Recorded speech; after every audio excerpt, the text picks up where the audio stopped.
Selamat sore maupun selamat malam. Nama saya Gregorius Permana, saya dari Fakultas Ekonomi Universitas Negeri Semarang. Sekarang saya akan membahas sumber daya komputasi dan komunikasi dalam sistem informasi manajemen. Oke, lanjut. Nah, yang pertama itu ada piranti keras atau hardware. Nah, piranti keras itu terdiri atas yang pertama itu ada prosesor. Prosesor sendiri itu bertugas untuk mengendalikan kalkulasi, mengendalikan perbandingan data, mengarahkan dan mengendalikan pergerakan data. Atau yang lebih singkatnya itu prosesor itu adalah otak dari komputer atau dari CPU. Selanjutnya itu ada memori atau RAM. Memori atau RAM itu berguna sebagai ruang penyimpanan sementara. Namun ketika komputer dimatikan, maka data yang tadi habis dijalankan itu akan hilang. Lanjut. Nah, ruang penyimpanan atau zaman sekarang kita sebut dengan hard disk, bisa juga dengan SSD. Itu ruang penyimpanan itu berguna untuk menyimpan data, dan data yang disimpan itu tidak akan hilang. Tidak seperti RAM yang ketika komputernya dimatikan data akan hilang. Kalau ruang penyimpanan ini adalah tempat menyimpan data yang permanen atau tidak akan hilang ketika dimatikan. Selanjutnya ada alat input. Alat input itu adalah suatu alat yang menangkap data oleh metode manual atau elektronik dan mengirimkan data ke ruang penyimpanan. Nah, contoh dari alat input ini itu seperti mouse, keyboard, dan scanner. Gitu teman-teman. Kita lanjut. Selanjutnya, selain ada alat input, ada juga alat output. Alat output itu adalah suatu alat yang menyajikan dan atau mengirimkan data dari komputer kepada pengguna. Nah, alat output ini tuh seperti monitor, speaker, printer, dan lain-lain. Nah, selanjutnya ada keduanya nih, alat input atau alat output. Nah, yang memiliki pengertian suatu alat yang dapat melakukan input dan output. Nah, ini tuh contohnya seperti layar touchscreen atau layar sentuh gitu, teman-teman. Kita lanjut. Nah, selanjutnya ada alat komputasi pribadi. Yang pertama itu ada telepon seluler dengan pesan dan video. Perusahaan pembuat telepon seluler populer seperti Samsung, Nokia, Ericsson, dan lain-lain telah membuat telepon yang menampilkan pesan tulisan dan gambar-gambar berukuran kecil di layar tampilannya. Telepon seluler memiliki fitur-fitur lain yang membantu fungsi-fungsi dari bisnis sendiri. Contohnya itu seperti daftar kontak disimpan dalam seluler. Nah, tidak hanya daftar kontak yang disimpan dalam seluler, tetapi juga bisa mencantumkan nomor teleponnya saja. Namun juga bisa nama dari pengguna nomor telepon tersebut, terus email dari pengguna telepon tersebut, atau catatan dari pengguna nomor telepon tersebut. Gitu, teman-teman. Selanjutnya ada telepon cerdas. Nah, telepon seluler dianggap sebagai telepon cerdas ketika telepon seluler tersebut bisa melakukan pekerjaan-pekerjaan yang biasanya dihubungkan dengan komputer mikro. Gitu, teman-teman. Lanjut. Nah, ini ada jaringan rumah. Yang pertama itu ada pemasangan modem.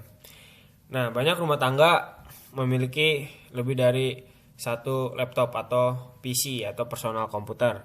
Nah, masalahnya itu bagaimana mereka bisa membagi koneksi internet. Nah, masalah itu bisa teratasi dengan cara memasang router nirkabel atau yang kita sebut dengan modem. Modem akan tersambung ke router atau modem akan sambung dengan router dan router akan tersambung ke komputer. Jadi sistemnya tuh seperti misal nih, misalkan PC atau personal komputer ataupun laptop. Nah, ini tuh modem. Nah, jadi dari PC tersebut disambung dengan kabel RJ45 ke dalam modem. Lalu modem tersebut disambungkan lagi ke RJ45 ke router yang memiliki sinyal internet gitu teman-teman. Lalu ada keamanan nirkabel. Jaringan nirkabel memungkinkan pengguna lain dapat terhubung. Nah, ini jadi tuh makanya nih setiap dari WiFi gitu-gitu kan pasti kan kita disuruh memasang yang namanya password. Nah, jadi gunanya password itu yaitu untuk keamanan dari jaringan tersebut. Jadi nggak sembarangan orang bisa masuk. Jadi hanya orang-orang yang tahu passwordnya saja bisa masuk. Jadi keamanannya itu tetap terjaga. Jadi kita tuh tahu siapa aja yang pakai dari WiFi tersebut gitu. Nah, selanjutnya ada keamanan komputasi rumah. Yang pertama itu ada pembaruan. Nah, terdapat dua jenis pembaruan yang penting bagi pengguna individu. Yang pertama itu ada update dari sistem informasi dan juga ada update dari piranti lunak atau aplikasi. Nah, guna dari pembaruan ini tuh jadi kayak developer dari sebuah handphone ataupun dari sebuah piranti keras itu pasti dia melahirkan suatu produk itu bukan pasti dia tuh harus sempurna, tetapi itu pasti tuh ada yang namanya cacatnya. Namun cacatnya itu mereka perbaiki dengan cara pembaruan dari sistem operasi ataupun sistem aplikasinya gitu teman-teman. Contoh dari ketidaksempurnaan dari perangkat keras itu yaitu adalah bug dalam sebuah aplikasi ataupun sistem informasi gitu. Selanjutnya itu ada hacker. Hacker itu adalah orang-orang yang mencoba merobos masuk ke sistem komputer guna mengumpulkan informasi, menolak akses pemilik ke sumber daya komputer, menghapus file-file, atau mengacaukan pengguna komputer mikro oleh para pemiliknya. Jadi tuh hacker itu dia tuh kayak menerobos sistem keamanan yang telah ada dalam komputer dengan cara-cara mereka, yaitu dengan cara-caranya hacker lah. Saya sendiri kurang tahu caranya bagaimana gitu teman-teman. Kita lanjut. Selanjutnya ada virus komputer. Nah, virus komputer ini adalah program komputer kecil yang menggandakan diri dengan memasukkan diri mereka ke dalam sumber daya komputer seperti program atau file lama-kelamaan. Virus dapat mengambil alih sumber daya komputer karena begitu banyak file dan program yang terinfeksi dan tidak dapat dipergunakan kembali gitu. Jadi intinya tuh virus tuh sama aja kayak komputer tuh sama aja kayak badan kita. Nah, virus itu kayak penyakit atau bakteri yang mau menyerang kita. Jadi kan kalau misalkan semakin banyak bakteri yang menyerang tubuh kita, maka tubuh kita tuh akan lemah ataupun akan jatuh sakit. Nah, sama seperti dengan komputer, semakin banyak virus yang menyerang sebuah komputer tersebut, maka komputer tersebut daya tahannya akan semakin lemah dan bisa juga komputer tuh mati total atau ngehang gitu teman-teman. Nah, selanjutnya ada spyware. Spyware itu adalah sebuah program komputer kecil yang mengawasi apa yang sedang Anda kerjakan dengan sumber daya komputer Anda. Nah, jadi kayak spyware tuh contohnya tuh kayak pop up. Nah, misal nih kan teman-teman sekalian kan sering nonton film online yang gratis-gratis tuh kayak LK21 gitu-gitu. Kan pasti tuh di LK21 itu kan kayak ada pop up yang tentang judi-judi online gitu-gitu. Nah, itu contoh dari spyware gitu teman-teman. Jangan ditiru ya, jangan ikut-ikut judi-judi online gitu, tidak baik. Nah, selanjutnya itu ada piranti lunak. Piranti lunak sistem. Piranti lunak sistem itu atau sistem operasi sistem software itu adalah sistem yang berguna untuk menjalankan tugas-tugas mendasar yang dibutuhkan oleh seluruh pengguna dari satu komputer tertentu. Nah, jadi tugas-tugas dari piranti lunak sistem ini berhubungan dengan piranti keras dan bukan dengan aplikasi yang dikerjakan oleh perusahaan ataupun pengguna gitu teman-teman. Nah, selanjutnya ada piranti lunak aplikasi. Di dalam piranti lunak aplikasi ini yang pertama ini ada piranti lunak siap pakai. Nah, jadi tuh kalau piranti lunak yang siap pakai, piranti lunak aplikasi siap pakai itu contohnya tuh kayak aplikasi itu tuh ya udah ya gampang aja dikasih apa, perusahaan itu ngasih misalnya developer dari aplikasi terus publish software tersebut, ya udah bisa digunakan oleh siapapun tanpa harus menggunakan programmer. Jadi siapapun bisa menggunakan program tersebut tanpa harus menggunakan programmer, intinya seperti itu. Selanjutnya ada piranti lunak aplikasi khusus. Nah, kalau piranti lunak aplikasi khusus ini, developer itu membuat sebuah aplikasinya itu jadi hanya orang-orang tertentu yang bisa. Contohnya seperti programmer. Jadi kayak aplikasi dibuat nih dibuat oleh developer untuk sebuah perusahaan. Nah, jadi nggak sembarangan orang di perusahaan tersebut bisa mengoperasikan aplikasi tersebut.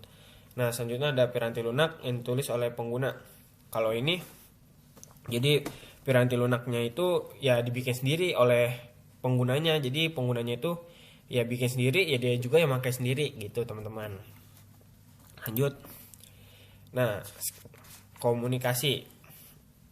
Yang pertama itu ada modem telepon, koneksi publik atau modem telepon. Modul telepon itu menghubungkan sekitar setengah komputer rumah ke internet pada kecepatan 56 kilobyte per second.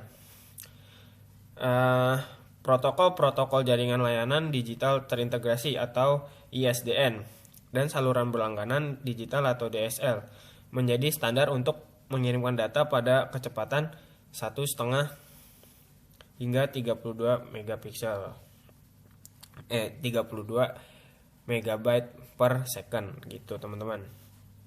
Nah, selanjutnya modem kabel. Modem kabel ini sebenarnya tersambung ke dalam internet melalui kabel koaksial yang umumnya digunakan untuk menerima siaran televisi kabel. Contohnya seperti di rumah saya. Di rumah saya juga sudah menggunakan kabel koaksial. Jadi inti dari kecepatannya itu kecepatan dari modem telepon dibanding modem kabel tuh lebih cepat modem kabel gitu. Lanjut, saluran pribadi. Saluran pribadi itu adalah suatu sirkuit yang selalu terbuka untuk lalu lintas komunikasi Anda. Nah, saluran pribadi sendiri ditunjukkan untuk Anda gunakan Anda gunakan yang disediakan oleh penyedia layanan yang umum, yaitu perusahaan telepon gitu, teman-teman. Lanjut, ada jaringan pribadi maya. Jaringan pribadi maya tuh atau yang sering kita sebut dengan VPN ya. Nah, ini yang sering-sering menggunakan VPN nih. Nah, VPN itu berguna untuk mengimplementasikan organisasi perlu mengadakan kontrak dengan penyedia layanan internet yang menggunakan piranti lunak tunneling. Nah, jadi VPN itu kalau misalkan mau kita gunakan itu sebenarnya bisa, tapi kita tuh harus menyewa sebenarnya. Yang benar itu VPN itu kita menyewa pada sebuah perusahaan yang menggunakan piranti lunak tunneling gitu, teman. Nah, ini udah ya piranti lunak tunneling. Piranti lunak tunneling itu sebenarnya intinya itu sebenarnya hanya menciptakan seperangkat lokasi-lokasi perantara peralatan telepon yang akan menyelenggarakan transfer komunikasi data tertentu gitu, teman-teman. Kita lanjut. Nah, ini ada protokol untuk komunikasi komputer. Nah, yang pertama itu sistem network arsitektur. Nah, sistem network arsitektur ini sebenarnya diciptakan oleh IBM pada tahun 1974. Protokol ini dirancang untuk komputer-komputer besar, bukan untuk komputer-komputer mikro. Nah, intinya tuh kalau sistem network arsitektur ini seperti layaknya komputer server. Jadi kayak cuman komputer itu kayak yang mengolah datanya, nanti ada komputer-komputer lainnya yang mengirimkan data ke server tersebut gitu. Nah, selanjutnya ini ada token ring. IBM menyadari bahwa tidak semua pelanggannya mampu atau ingin mengeluarkan biaya tambahan untuk mengendalikan piranti keras. Nah, ini jadi tuh sistem network arsitektur ini atau SNA ini biayanya tuh sangat lumayan mahal. Nah, jadi IBM itu bikin lagi terobosan yang namanya token ring. Jadi token ring itu kayak protokol peer to peer. Jadi ada sebuah komputernya itu layaknya komputer biasa, dijadikan sebuah apa sih namanya, sebuah mm, komputer server gitu, kayak jadinya istilahnya tuh kayak warnet. Jadi kan warnet tuh kayak ada namanya OP atau yang yang jaga warnetnya itu. Nah, yang jaga warnetnya itu jadi mengontrol komputernya itu dari sebuah komputernya juga yang layaknya komputer yang lainnya gitu. Jadi intinya sebuah komputer ini jadikan sebuah server. Nah, lalu disambungkan kabel-kabel ke komputer lainnya. Nah, komputer lainnya itu jadi terhubung dengan komputer server ini. Jadi misal komputer lainnya itu melakukan apa, jadi komputer server ini bisa tahu. Misalkan komputer A lagi melakukan main game. Nah, komputer server ini bisa tahu kalau komputer A itu lagi main game gitu. Banyaknya token ring ini digunakan di warnet-warnet, teman-teman. Nah, selanjutnya ada Ethernet. Ethernet adalah suatu protokol terbuka bagi komunikasi peer to peer gitu. Nah, lanjutnya ada paket. Apa sih paket? Paket itu ada satu bagian dari data total yang akan dikomunikasikan, digabungkan dengan alamat komputer yang dituju, komputer pengirim, dan informasi kendali lainnya gitu, teman-teman. Nah, selanjutnya ada alamat jaringan internet. Untuk menjalankan paket-paket ini tadi, ini tadi melalui jaringan, setiap komputer itu perlu yang namanya perlu atau wajib memiliki yang namanya alamat IP. Nah, alamat IP itu adalah 4 bagian kumpulan angka yang masing-masing antara 0 hingga 225 yang dipisahkan oleh titik. Nah, ini contohnya jadi ini nih. Ini kan 152. Nah, 152 itu kan antara 0 sampai 255 gitu, teman-teman. Dan ini 29.40 gitu. Kita lanjut. Nah, yang terakhir itu ada jenis-jenis jaringan. Nah, jenis-jenis jaringan itu yang pertama itu ada LAN. LAN itu Local Area Network.